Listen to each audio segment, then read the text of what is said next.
स्वामी समर्थ. तर उद्या शुक्रवार आहे आणि शुक्रवारी ज्योतिकाची पूजा कशी करावी किंवा काय आहे यामागील महत्त्व आणि कशी या प्रकारे करावे किंवा कथा काय आहे आणि मुलांचं ऑप्शन कसं करायचं सविस्तर माहिती आहे. त्यामुळे व्हिडिओ कुठेही न स्किप करता पूर्ण व्हिडिओ पहा. चला तर मग फ्रेंड सुरुवात करते मी व्हिडिओला. मी उर्मिला व्लॉग्समध्ये तुमच्या सर्वांचं स्वागत आहे. चला तर मग फ्रेंड, तर श्रावण शुक्रवार म्हणजेच पहिला श्रावण शुक्रवार ज्योतिकाची पूजा कशी करायची किंवा साहित्य काय काय लागतं, विधी नैवेद्य आणि कथा संपूर्ण माहिती सांगणार आहे. त्यामुळे व्हिडिओ कुठेही न स्किप करता पूर्ण व्हिडिओ पहा आणि नवीन असाल तर चॅनलला लाईक करा, शेअर करा आणि सबस्क्राईब करा. तर श्रावण महिना म्हणजे महाराष्ट्राच्या संस्कृतीतील व्रत वैकल्याचा आणि भक्तीचा महिना असतो. हे तर सर्वांना माहीत आहे, कारण श्रावणातील प्रत्येक शुक्रवार अनेक ज्योती म्हणजे किंवा ज्योतिका देवीची पूजा केली जाते. तर विशेषतः आपल्या मुलांचे आरोग्य, दीर्घायुष्य, सुख समृद्धी आणि त्यांचे म्हणजे जे संकट येतात त्या संकटापासून संरक्षण व्हावे या भावनेने माता ज्योतिकाची पूजा करण्याची परंपरा आहे. तर त्या परंपरेमुळे ही पूजा केली जाते. त्यामुळे त्या मुलांचं आपापल्या मुलांचं औक्षण पण केलं जातं. ज्योती पूजाला काही ठिकाणी जरा ज्योतिका पूजन असेही म्हटले जाते. या दिवशी ज्योतीचे चित्र म्हणजे देवघरात किंवा भिंतीवर लावून त्यांची पूजा केली जाते. मुलांना म्हणजे औक्षण करण्यासाठी सुवासिनींना हळदी कुंकू देण्याची आणि पुरणपोळीचा नैवेद्य दाखवण्याची ही परंपरा महाराष्ट्रात आहे आणि अनेक कुटुंबात परंपरा ही पाळली पण जाते. तर 2026मध्ये श्रावणातील शुक्रवार कधी आहेत त्या शुक्रवारी पूजा करायची आहे. तर श्रावणातील शुक्रवार तर पहिला शुक्रवार हा 14 ऑगस्ट 2026 म्हणजे उद्याच आहे पहिला श्रावण शुक्रवार. आणि दुसरा 21 ऑगस्ट 2026 दुसरा श्रावण शुक्रवार आहे. आणि तिसरा 28 ऑगस्ट 2026 म्हणजे तिसरा शुक्रवार आहे. आणि चौथा 4 सप्टेंबर 2026 या दिवशी आहे. आणि शेवटचा म्हणजे 5वा शुक्रवार हा 11 सप्टेंबर 2026 या दिवशी आहे, कारण 5 शुक्रवार आलेले आहेत यावेळेस. तर ज्योतिका म्हणजे देवता कोण आहे आणि त्यांची पूजा का केली जाते, तर हे महाराष्ट्रातील लोकपरंपरेचे ज्योतीचा अर्थच असा आहे की ज्योतिका देवीला बालकांचे रक्षण करणारी देवी मानले जाते. तर श्रावणातील पूजा मागील मुख्य भावना म्हणजे म्हणजे जे आपले संततीचे म्हणजे जे आपले पुत्र असतात त्यांना आरोग्यासाठी आणि कल्याणासाठी देवाकडे म्हणजे प्रार्थना करणे किंवा म्हणजे करतो आपण. म्हणूनच या दिवशी आई आपल्या मुलांना औक्षण करते आणि त्यांच्या दीर्घायुष्यासाठी प्रार्थना करते. तर अशा प्रकारे प्रार्थना करतात. आणि म्हणजे ज्योतिकाची पूजासाठी लागणारे साहित्य सांगणार आहे. त्या दिवशी काय काय लागतात तर ज्योतिका पूजेसाठी घराच्या परंपरेनुसार साहित्यामध्ये थोडेफार फरक असू शकतात. तर साधारणपणे कारण साधारण वेगवेगळ्या प्रकारची आपण घेत असतो पूजेमध्ये कोणी काही तर ह्या प्रकारे सांगणार आहे. तर एक ज्योतिका चित्र लागणार आहे त्यांचं आणि म्हणजे त्या फोटोचं आणि पाट किंवा चौरंग घेऊ शकतात. आणि स्वच्छ वस्त्र, हळदी आणि कुंकू, अक्षदा, गंध, चंदन, फुले, दुर्वा आणि आघाड्याची पाने किंवा आघाड्याची माळ म्हणजे माळच घालता शक्यतो तुम्हाला जे शक्य असेल ते करू शकतात. आणि फळे, नारळ, सुपारी, पान, दक्षिणा अशा प्रकारे ठेवू शकतात. अगरबत्ती आणि तेलाचा किंवा तुपाचा दिवा लावू शकतात. जसं जमेल तसं तुम्ही करू शकतात. तर पंचांगानुसार म्हणजे जे तुम्ही आता पंचामृत तर मी तुम्हाला प्रत्येक पूजेमध्ये सांगत असते पंचामृतात काय काय वापरलं जातं. तर पंचामृतात दूध, दही, तूप, मध आणि साखर वापरले जातात. तर नैवेद्यासाठी पुरणपोळी किंवा घरातील पारंपरिक गोड पदार्थ ठेवू शकतात, जसं की आपलं खीर किंवा तांदळाची खीर, गव्हाची खीर अशा प्रकारे तुम्ही किंवा जर जमत नसेल तर खोबरं आणि आपलं जे खोबरं असतं त्यासोबत गूळ ठेवू शकतात किंवा रव्याचा शिरा पण बनवू शकतात.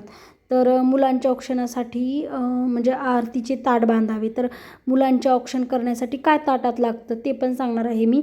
तर काही परंपरेमध्ये आपल्याला म्हणजे आघाडा आणि दुर्वाची माळ ज्योतिकांना अर्पण केली जाते. तसेच तुम्ही हळदी कुंकू, अक्षदा आणि गंधाने पूजन करण्याची पण पद्धत असते आपल्याकडे. तर आता ज्योतिका पूजा कशी करावी किंवा काय असतं त्या म्हणजे पूजेची पद्धत कशी असते. तर सकाळी म्हणजे शुक्रवारी सकाळी लवकर उठायचे, घराची स्वच्छता करून देवघर स्वच्छ करावे आणि ज्योतिकाचे जे चित्र देवघराच्या जवळ किंवा ठेवले तरी चालते किंवा भिंतीवर म्हणजे लावले तरी चालते. तर काही जुन्या परंपरेमध्ये श्रावण सुरू झाल्यावर देवघराच्या भिंतीवर ज्योतिकाचे चित्र गंधाने म्हणजे काढण्याची पण पद्धत असते. तर कोणाकडे कशी पद्धत आहे ते पण सांगा. तर आजकाल अनेक घरामध्ये छापील म्हणजे ज्योतिकाचे चित्रच पूजन केली जाते. तर पूजेच्या जागी रांगोळी काढून पाट किंवा चौरंग ठेवावा, त्यावर स्वच्छ वस्त्र अंथरून ज्योतिकाचे चित्र ठेवावे. तर ज्योतिकाची पूजाविधी काय आहे किंवा कशी करावी. तर पहिलं म्हणजे स्नान करून पूजा करून म्हणजे पूजाची सुरुवात करावी. तर सकाळी लवकर स्नान करून पूजा कपडे परिधान करावे, देवघर दिवा लावून गणपती आणि कुलदैवतेचे स्मरण करावे. तर ज्योतिका देवाची स्थापना कशी करावी. तर पाठावर स्वच्छ वस्त्र अंथरून म्हणजे ज्योतीचे चित्र ठेवावे. चित्राला हळदी कुंकू गंध आणि अक्षदा लावाव्यात. तर तिसरं म्हणजे फुले आणि दुर्वा आणि आघाडा अर्पण करावा.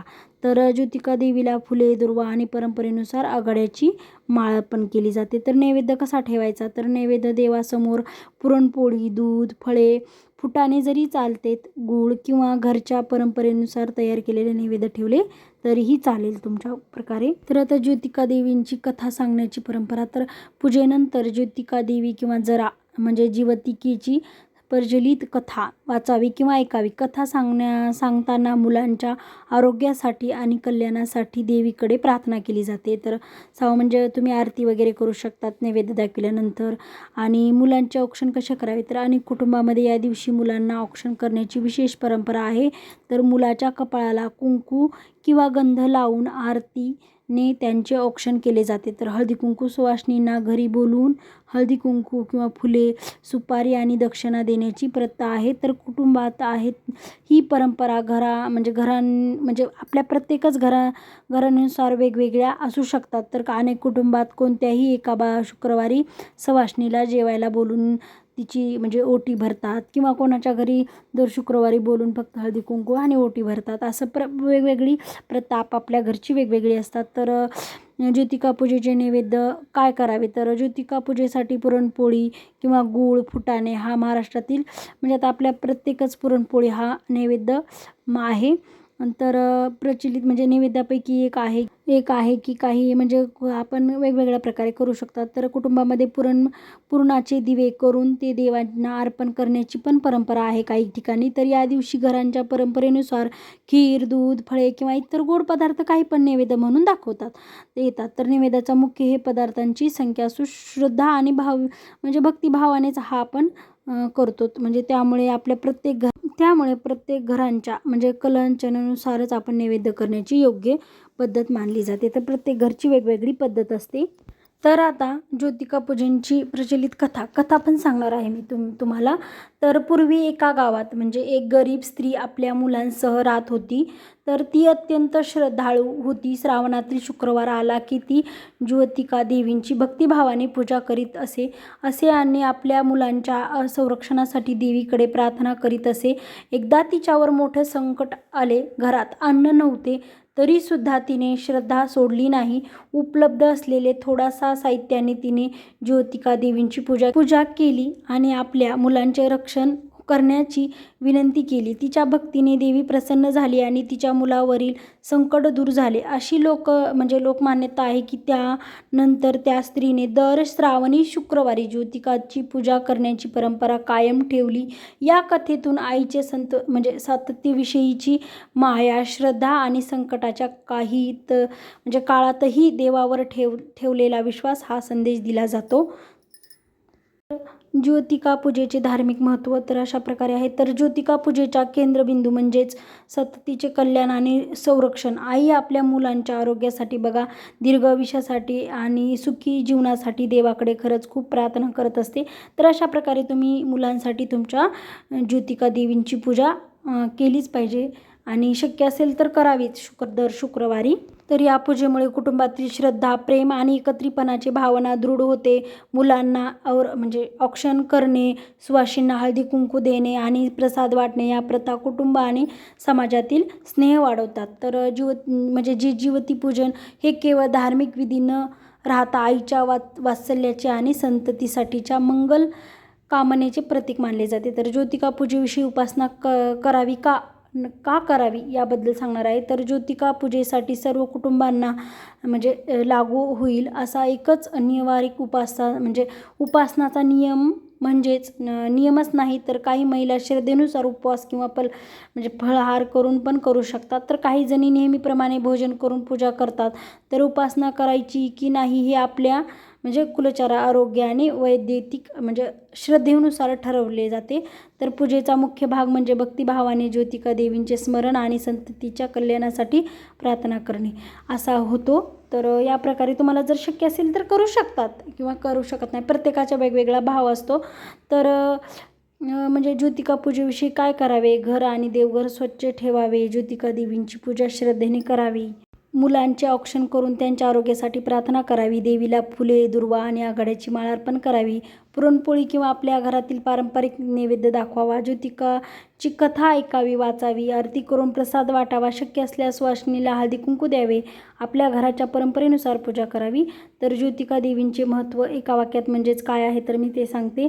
तर मुलांचे आरोग्य, दीर्घायुष्य आणि सुखी जीवन लाभावे या मंगल भावनेने श्रावणी शुक्रवारी केली जाणारी ज्योतिका पूजा म्हणजेच आईच्या वात्सल्याची भक्तिमय परंपरा आहे. तर श्रावणातील प्रत्येक शुक्रवारी हा महाराष्ट्रातील अनेक कुटुंबासाठी श्रद्धेचा आणि कुटुंबीय परंपरेचा दिवस असतो. ज्योतिका किंवा ज्योतिका देवीची पूजा करून माता आपल्या मुलांच्या कल्याणासाठी प्रार्थना करते. पूजा, साहित्य, नैवेद्य, औक्षण, हळदी कुंकू, कथा आणि आरती या सर्व परंपरेमागील कुटुंबाचे आरोग्य, सुखी आणि संततीचे रक्षण हीच मुख्य भावना आहे या म्हणजे व्रताची. तर तुम्ही करू शकता तुम्हाला शक्य असेल तर. आणि अशा प्रकारे मी माहिती सांगितलेली आहे. तर माझा व्हिडिओ पूर्ण पाहिल्याबद्दल खरंच मनापासून खूप खूप धन्यवाद. तर चला तर मग नेक्स्ट व्हिडिओमध्ये भेटू. तोपर्यंत बाय बाय. स्वस्त राहा, मस्त राहा. श्री स्वामी समर्थ. आणि कोणी पूजा करणार आहे ते पण कमेंटमध्ये नक्कीच सांगा आणि कोण करतं ते पण सांगा. चला तर मग फ्रेंड नेक्स्ट व्हिडिओमध्ये भेटू. तोपर्यंत बाय बाय. श्री स्वामी समर्थ. जय जिजाऊ, जय शिवराय, जय शंभूराजे.